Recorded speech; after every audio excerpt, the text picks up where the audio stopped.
L'amour. Un si petit mot pour tellement de choses, sous tellement de formes, pour tellement de significations différentes. Comment peut-on décrire un mot comme celui-ci?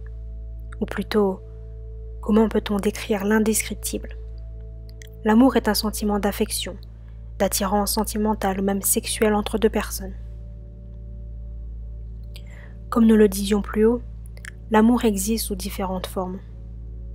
Le premier amour que toute personne apprend à connaître au fil de leurs premières années, c'est bien sûr l'amour parental. En effet, comment ne pas aimer une personne qui vous a porté durant 9 mois, celle qui a souffert pour vous mettre au monde, ou bien même les personnes qui vous ont élevé et qui ont fait de vous la personne que vous êtes à présent. Ces personnes qui seront toujours là, jusqu'à leur dernier souffle à vos côtés. Vu comme ça, cela paraît impossible de ne pas les aimer, pas vrai? Malheureusement, on ne peut guère comprendre ce que des parents ressentent pour leurs enfants.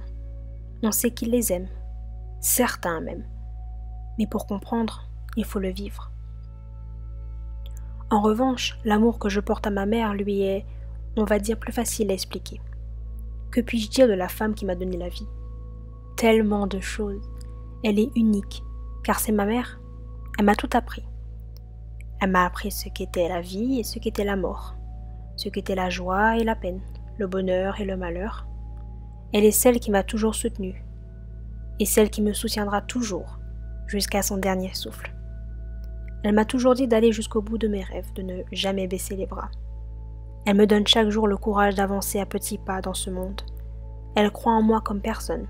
Elle me chérit à chaque seconde de ma vie. Elle prend soin de moi. Pour toutes ces choses qu'elle a faites et qu'elle continuera de faire, elle mérite que je lui donne tout l'or du monde. Malheureusement, même tout l'or du monde ne suffirait pas à lui remercier assez pour tout ce qu'elle a fait pour moi. Elle est mon tout, mon modèle, mon exemple. C'est la plus belle chose à mes yeux.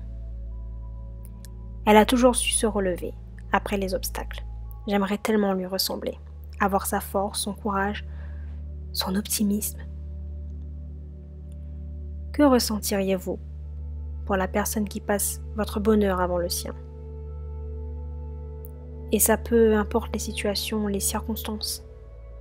Pour cette personne qui sera toujours là, à vos côtés, pour qui votre vie compte plus que la sienne.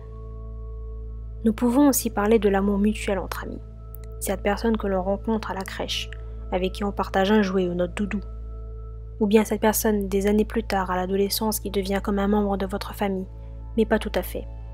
Avec qui on partage nos petits secrets, nos fous rires, nos délires. Cette personne qui vous offre une épaule pour pleurer, un bras sur qui s'appuyer. Le plus difficile est ici. Comment parler de quelque chose que l'on n'a jamais ressenti? L'amour pour le sexe opposé. Évidemment, quand on est petit, se tenir la main et se faire des petits bisous sur la joue, c'est de l'amour. Ne nous en voulez pas, on était jeunes et naïfs, bien que nous le soyons encore aujourd'hui. C'est peut-être difficile à croire, mais oui. Du haut de mes 17 ans, 18 maintenant, je n'ai pas connu l'amour, pour un garçon bien sûr. Je peux néanmoins en dire quelques mots d'après les histoires de mes amies qui, elles, sont en couple et amoureuses. Une telle chose est indescriptible, me disent-elles. Dans les livres, ils nous parlent de papillons dans le vent, de frissons et de tout tralala. Ils en disent beaucoup, mais je suis à peu près sûre que dans la vie réelle, c'est tout autre chose. D'ailleurs, nous en parlons tous de l'amour. En débattons même. Mais quelqu'un sait-il réellement ce qu'aimer signifie? L'amour. Un secret que je qualifierais comme bien protégé. S'il ne l'était pas, serait-il toujours aussi désirable? C'est vrai quoi, c'est un pur mystère pour tous. On s'interroge sur ce qu'il est, d'où il provient, jusqu'à quand cela peut-il durer. Il est vrai qu'il est difficile de décrire l'amour. En revanche, ce que je peux dire, c'est qu'il est comme un éclair. Il vous frappe en une fraction de seconde. On ne comprend même pas d'où il vient, ce qu'il nous fait, mais surtout pourquoi. D'ailleurs, dès qu'il nous tombe dessus, on se demande souvent « Pourquoi moi? Pourquoi maintenant ?» Mais justement, l'intérêt est là. Au lieu de s'interroger sur le pourquoi du comment, on devrait plutôt se dire « Et pourquoi pas ?» Pour ma part, je me laisse vivre. L'amour viendra quand il le souhaitera. Ce n'est pas l'envie qui manque pourtant. Moi aussi, je veux savoir ses vertus, connaître tout de lui. Je dois avouer que je suis un peu jalouse. Jalouse de toutes ces filles qui disent avoir trouvé une raison de se lever le matin, une raison de faire un effort tous les jours ou même avoir trouvé un sens à leur vie. Est-ce là l'amour? Trouver un sens à tout ce que l'on fait chaque jour? Et si cela est vrai, cela veut-il dire que ma vie n'a pas de sens, puisque je n'y connais rien à l'amour? À l'heure d'aujourd'hui, tout le monde revendique l'amour. Le cinéma, les séries, les livres, la publicité, et même les passants en ville qui se tiennent la main, s'embrassent, se câlinent. Vous me direz vivre ou mourir? Je vous dirais plutôt aimer ou crever. Je veux vivre, bordel, aimer. Est-ce trop demandé de voir la chose la plus naturelle et surtout convoitée au monde? Apparemment oui. D'ailleurs, peut-on aimer plus d'une fois dans une seule vie? Je suis de ceux qui répondraient positivement. Mais les gens confondent souvent aimer et être amoureux. Être amoureux, encore un terme des plus compliqués qui demande plus de profondeur dans sa signification. Je peux déjà dire qu'il y a une grande différence entre aimer et être amoureux. Je dirais que le second contient un germe de désir pour autrui. Cette envie de toujours avoir besoin d'être près de lui, ce besoin considérable de le toucher, de sentir sa peau sous sa caresse. La caresse érotique n'est pas un simple geste anodin, c'est un geste de désir qui procure un plaisir intense. Celui qui anime l'intensité de rejoindre l'autre et de vouloir lire en lui comme dans un livre ouvert. Celui qui cherche à ressentir sa vie secrète pour n'en faire plus qu'un et ainsi créer une parfaite fusion.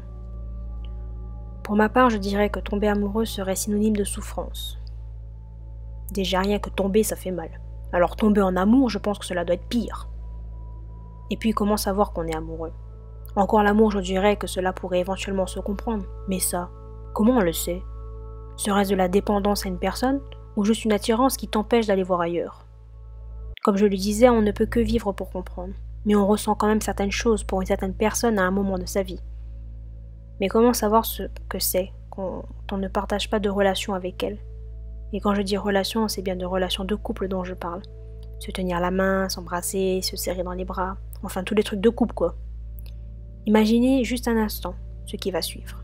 Le jour de votre rencontre, vous n'êtes qu'attiré physiquement par cette personne, et qu'au fil des jours, cette rencontre se transforme en une amitié qui, au fil des mois, des années même, deviendra une des plus fortes que vous n'ayez jamais connues. Celle avec qui vous vous sentez vous-même, avec qui vous partagez tout. Que vous apprenez tout de cette personne, ses passions, ses valeurs, sa morale, et du jour au lendemain, sans comprendre comment ni pourquoi, vous ressentez le besoin que quelque chose change, qu'un petit plus apparaisse. Vous seriez prêt à tout pour qu'il ou elle pose les yeux sur vous dès que le moindre changement s'opère. Une nouvelle coupe de cheveux, de nouveaux bijoux, un nouveau rouge à lèvres, peu importe la chose du moment qu'il ou elle le remarque. Ou bien ce sentiment d'être comme chez soi, quand il ou elle vous serre dans ses bras. De ressentir cette jalousie quand une autre personne s'approche de lui, le parle et le touche comme si elle avait un droit de le faire comme elle le fait et que vous vous sentez impuissant car il ne vous appartient même pas. De faire attention à ce que vous dites ou faites pour ne pas qu'ils vous prennent pour une cruche ou une folle alliée. De rêver d'un futur proche où vous serez tous les deux exposés aux yeux de tous comme un couple uni et heureux. D'inventer des scénarios avant de dormir rien que pour se donner de l'espoir qu'un jour peut-être. Faire tout pour qu'il ait votre attention. Offrir sans compter, donner sans regret, observer sans agir, réfléchir, rêver, penser, aller de l'avant, espérer. Un jour viendra, ce sera mon tour. J'attendrai patiemment que l'amour me tombe dessus et cette fois-ci j'espère sincèrement qu'il sera réciproque. Car ressentir ce que je ressens pour une personne qu'on ne peut avoir fait bien plus mal que ce que l'on pense. Voilà ce que j'ai à dire de l'amour. Pas grand-chose, n'est-ce pas? Sûrement parce que je n'ai pas vécu. Je ne peux pas bien écrire sans avoir vécu, sans avoir aimé une fois, profondément.